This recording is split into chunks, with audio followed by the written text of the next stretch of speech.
Thanks for being here today. I would like to just mention a couple of things. I come here certainly as a superintendent of Middleton Cross Plains area schools, but I also, and more importantly, come here as an educator, as a father, as a teacher, and as someone that stands for our children and their future.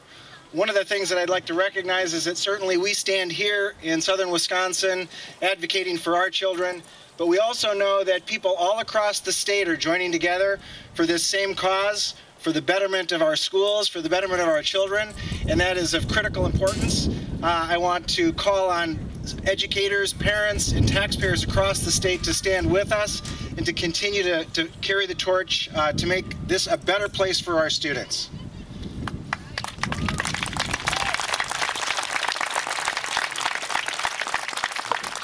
A number of our educational leaders have been advocating for the last few months and certainly for the last few years to improve public education and to support our schools. We have a number of points we'd like to talk about today to sort of give you an overview of some of the critical issues that are coming before the legislature, specifically the Joint Finance Committee, but ultimately the entire legislature and the governor. One of those first issues is the issue of vouchers. So I want to make a few comments regarding that. Not a good issue, but certainly one that we need to pay attention to. The dramatic expansion of private school vouchers in Wisconsin will siphon resources away from public school children and supports an education model that does not improve student achievement. Wisconsin currently spends an estimated $212 million on private school vouchers. Yet, numerous studies have shown that voucher students perform no better than public schools, and in many instances, worse.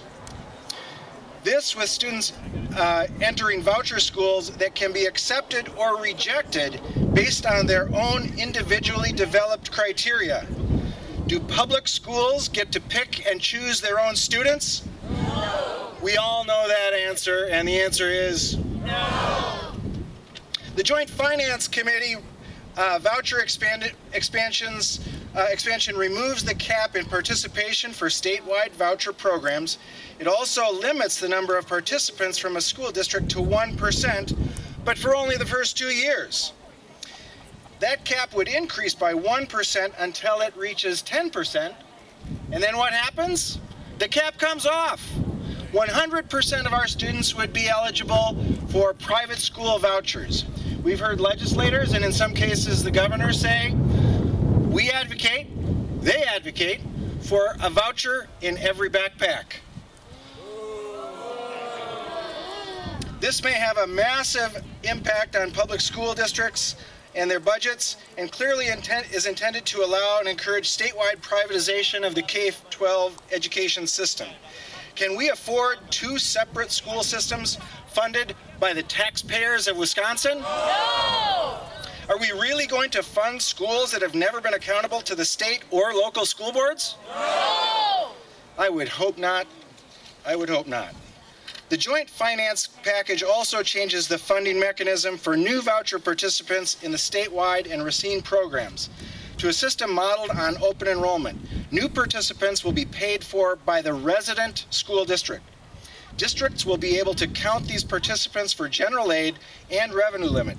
However, the marginal increase in general aid will not be enough to offset the voucher payments. Also, districts cannot tax for the lost voucher payments and those amounts. Will this increase the chances that more budget cuts will be necessary for every single local school district in the state? Yes. Absolutely. This open enrollment style funding model will mask the true costs of the program by washing funding through the aid formula for public schools. The likely result of all this fund shifting will be that state aid will be reduced at the local level, and school boards will be forced to increase taxes at the local level to indirectly fund vouchers. I've heard many legislatures decry tax increases. Maybe this only matters if the tax increases can be laid at the feet of the school boards. This is a sad commentary on the direction of this legislative proposal. A child leaving the public school district, a public school district for a voucher school district will receive over $7,200 in grades K through 8, or over $7,850 at the high school level. If that child went to a non-resident district under open enrollment, the transfer payment would be about $6,600. Is there some favoritism involved here? It sure seems to be the case, and public education, again, is on the short end of this stick.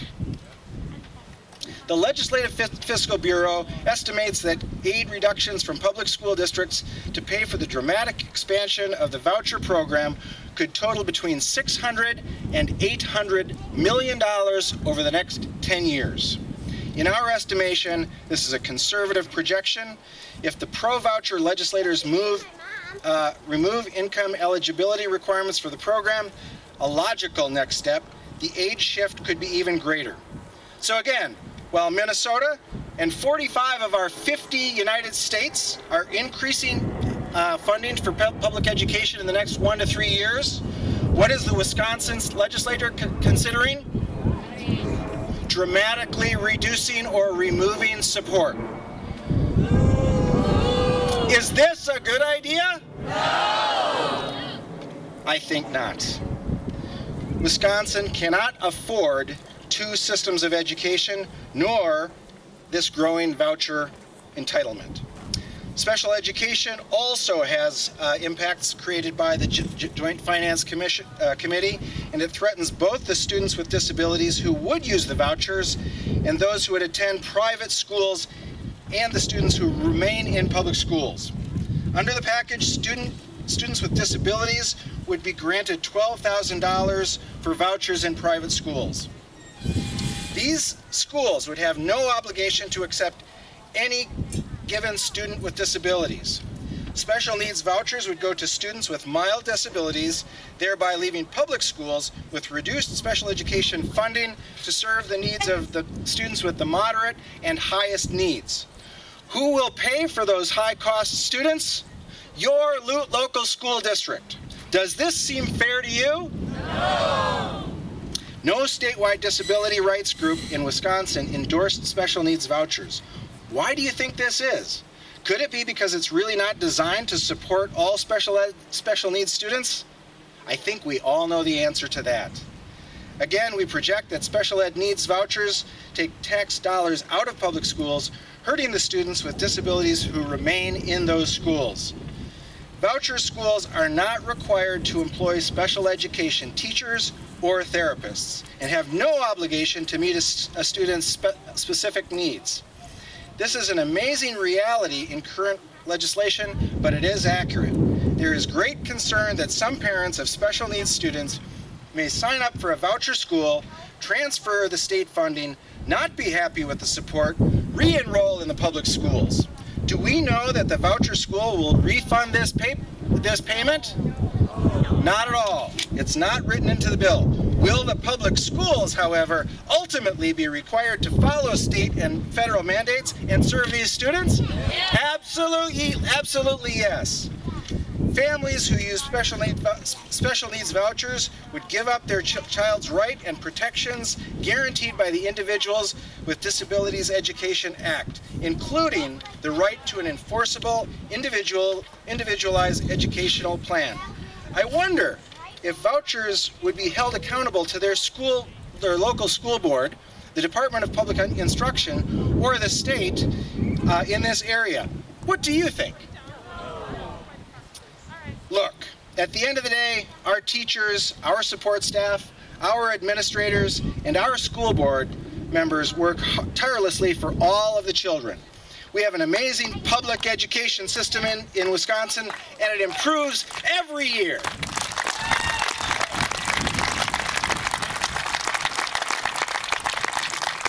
We are not just satisfied with the notable successes from the past, although we can be incredibly proud of them. We are committed to building a greater quality and a system with greater success for all students. We all need to stick together. We all need to speak out. We all need to stand up for all students, not just some students.